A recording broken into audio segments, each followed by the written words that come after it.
like I really nailed that, or you know what I mean? Like something it Yeah. could have been a while ago too, just something you really loved, you were really proud of. I'm sure you're proud of all of your work, Well, so don't take it the wrong way. I'm totally proud of everything I do, and For I'm sure. everywhere at the same time, nowhere. So it's hard for me to say what I've written 100% is me because we work so good and closely as a team. Yep. But a few campaigns I think I mentioned earlier, like Flint and Tinder Spring, Yeah.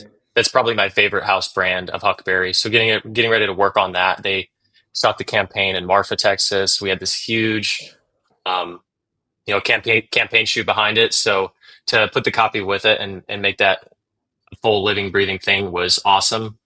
Another thing I love to do is when we onboard some of these newer brands in the past year or so that are much more elevated and heritage. Couple examples, I guess, like Barber or Yeah. Drake's Yeah. or Paraboot. These are not cheap, but they are brands that have been around for decades and decades, some over 100 years.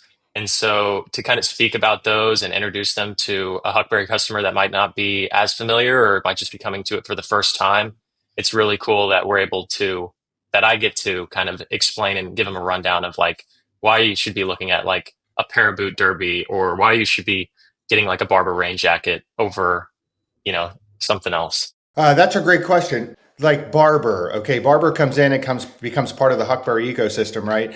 Barber has its own positioning as a brand, right, outside of what they did for Huckberry, Yeah. and then they when they come in, how important is it for you to sort of tweak their positioning to make sure that it's more aligned with Huckberry, or do you feel like that happens a lot more naturally? Because usually, I would assume the brands, or I kind of know all the brands that you pick to be part of the Huckberry ecosystem are usually pretty closely aligned. As far as those heritage and more elevated brands go, I don't think there's much that needs to be done. And maybe there has been in the past with other brands, but I know we have a very like robust buying team that goes in and presents before they're even going to pull the trigger on buying any of that product or reaching out to the brand before we get it. So there's a tedious process of making sure we're aligned there.